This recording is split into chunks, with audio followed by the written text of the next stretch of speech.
Hi, I'm Mary, and this is another magical moment. In this video, we're going to be tackling the unit circle, which is a rite of passage for pre-calculus students everywhere. So back in the olden days, we used to have to memorize this thing and fill it in. And I found this online, which I thought was kind of interesting, where it says, practice filling this in until you can complete it in 5 minutes. Now, you might be looking at that and saying, oh my gosh, that's so much to memorize. But here's the trick.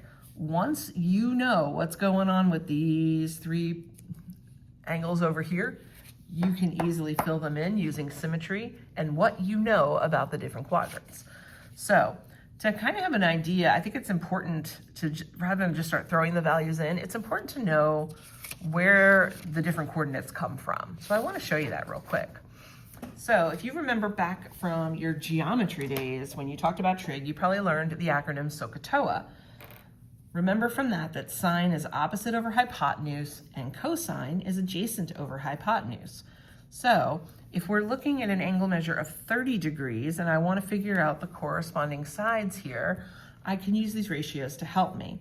So I'm going to use sine for this one. All right, and we're going to just kind of substitute in here and see what happens.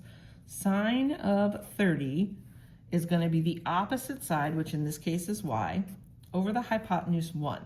Now remember, in a unit circle, the radius is always 1. All right, y over 1 is just y. So we're just going to say sine 30 equals y. All right. We're going to go to the calculator. You always want to check to make sure you're in the correct mode. I want to be in degrees because I'm talking about 30 degrees. So make sure you're in degree, and then you can just type in sine 30. I get 0.5, which is a half. Okay, so that means this is 1/2. Now, I can go ahead and do the same thing over here, but I'm going to get a decimal, and that's not really very helpful. So if I use Pythagorean theorem with these 2 values, I can get a radical form of x, which is what we do in pre-cal. Why? Because it's complicated, and why make it easy when it can be complicated? I'm just kidding. Radicals are good because it's more precise than a decimal approximation. So we've got x squared plus y squared equals 1 squared. So we've got x squared plus a half squared equals 1. All right, so x squared plus a fourth equals 4 over 4. I'm then going to subtract that. So I've got x squared equals 3/4. Now when I take the square root, I am going to break this into the square root of 3, which I don't know. The square root of 4 is 2. So I know that this side length is rad 3 over 2, and this side length is 1/2. Not too bad, right? Okay. And if you've already looked at the unit circle, you're probably having an aha moment. If you haven't yet seen the unit circle, hopefully this will help you once we get to it. Next, we're going to look at 60 degrees, and this time we're going to start with cosine first. So the cosine of 60 is going to be the adjacent leg x over 1. Cosine 60 is going to be x. And when we check this out on the calculator, oh, how interesting. Look at that. It's 1/2 again. So 1/2 is x. Now, we just worked a minute ago and did some Pythagorean theorem. Obviously, if I have a 1/2 as a leg and 1 is still my hypotenuse, that means now the y value is rad 3 over 2. I didn't leave enough room to write that. Okay.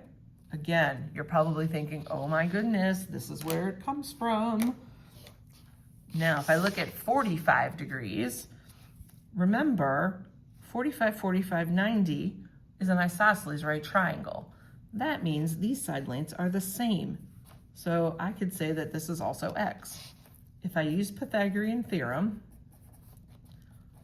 I'm going to get 2x squared equals 1. Now remember, if you've got 1x squared and 1x squared, that's 2x squared. Don't do anything weird like adding exponents or anything strange.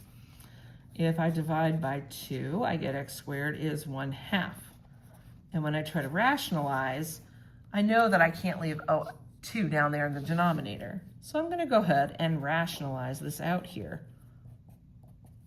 I end up with the square root of 2 over the square root of 4, which is 2. if x is rad 2 over 2, and I know x is equal to y is also equal to rad 2 over 2. Again, I'm sure that if you've seen unit circle, you're thinking, oh my goodness, that's where these things come from.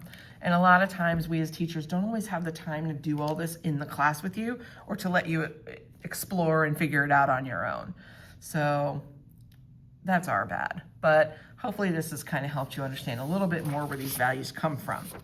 So I'm going to go ahead and look at this beautiful unit circle.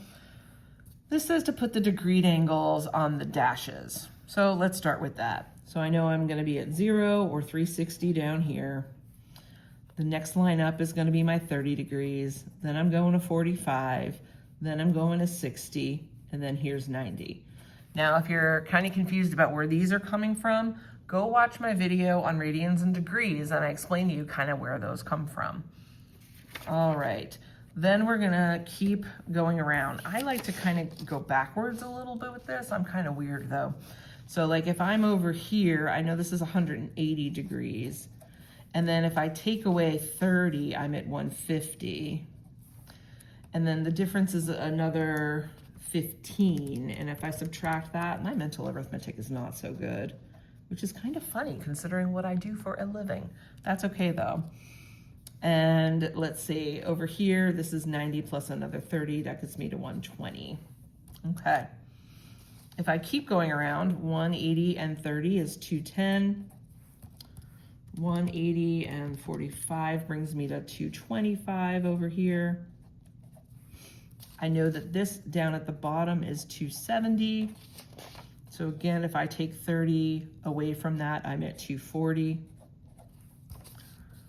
270 and 30 brings me to 300. 270 and 45 is 315. And then, oh, I missed that this was the line for 360. Isn't that cute that they do it like that? That's nice. I didn't even notice that. Did you notice that?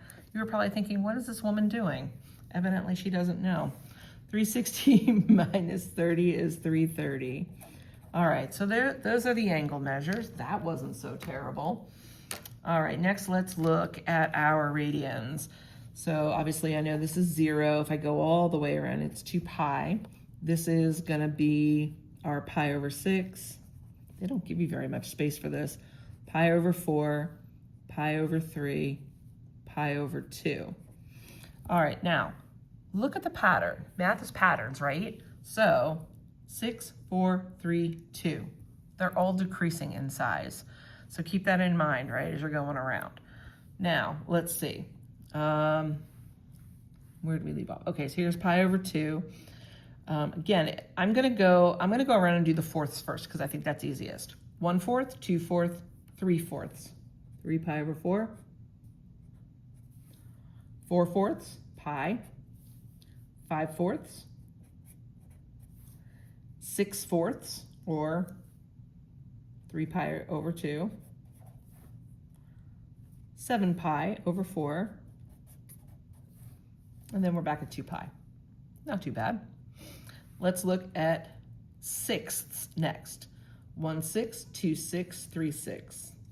4/6, which is 2/3.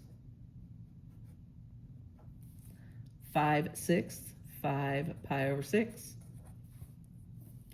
6/6, 7/6. Then we end up over here at 8/6, which is 4 pi over 3. 9/6, 10/6, 5 pi over 3. 11/6. So that's another way you can kind of fill these in as you go. So again, if you kind of look over here, 1 full pi is here, 2/3 is a little bit less, 3/4 is less, 5/6 is less than 1. If you compare over here, 1 and a 6th is close to 1. 1 and 1/4 is close to 1. 1 and 1/3 is close to 1. Over here, 11/6 is close to 12/6, which is 2. 7 over 4 is almost 8 over 4, which is 2. And 5 over 3 is close to 6 over 3, which is 2. So there you go with that. Okay, we've got our angle measures in both degrees and radians. Now the fun part, we get to fill in the coordinates. Let's start with the multiples of 90. So this is 1, 0. Here we are at 0, 1. And here we are at -1, 0. And then down here, 0, -1. Okay, if we look at the quadrants, first quadrant, everything's positive. That makes life easier. If we go back to our 30 degrees, remember we got x is rad 3 over 2 and y is 1/2. So if you look at this, this is like our 30 degrees. And if I drop a line down like this, I have my right triangle. So my radius is 1. So this beautiful work that we did over here is going to be able to be kind of thrown into what's going on here. This is my x value, rad 3 over 2. This is my y value, 1/2. So rad 3 over 2, 1/2. With the 60 degrees, remember the coordinates changed. 1/2, rad 3 over 2.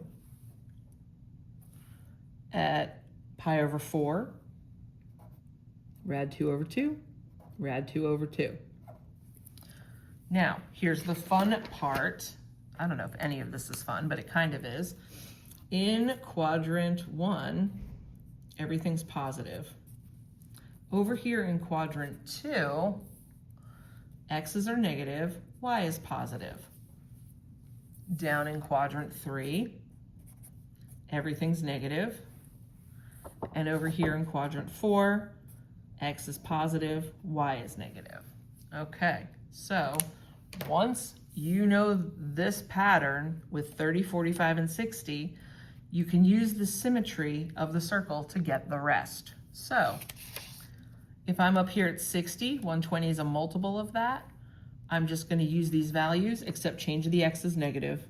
-1/2, rad 3 over 2. Negative rad 2 over 2, rad 2 over 2. Negative rad 3 over 2, 1/2. And that's your second quadrant. Down here in the third, again, I'm gonna look at sixths, right? So the values are going to be symmetric here as well, which is kind of neat, right? So both things are negative now. X and y are both negative. So negative rad 3 over 2, -1/2, negative rad 2 over 2, negative rad 2 over 2, -1/2, negative rad 3 over 2. I'm gonna go ahead and then go over to this side. The x values will turn positive. So if I go across here, -1/2 turns positive, the y is still negative. The x will turn positive, the y is still negative. The x is gonna turn positive, the y is still negative. So I hope that by going through this a little bit slowly with you, it makes a little bit more sense where these different coordinate pairs come from. And what you've probably surmised as well, or probably learned in class from this as well, when we are talking about unit circle, one thing that kind of helps us is that x is the same thing as cosine theta.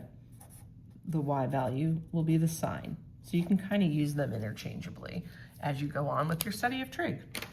I hope that this has been helpful for you. Please feel free to like, subscribe, and share this video out with your other friends who might be struggling with understanding the values in the unit circle. I'm Mary, and I'm so glad that you joined me for this magical math moment.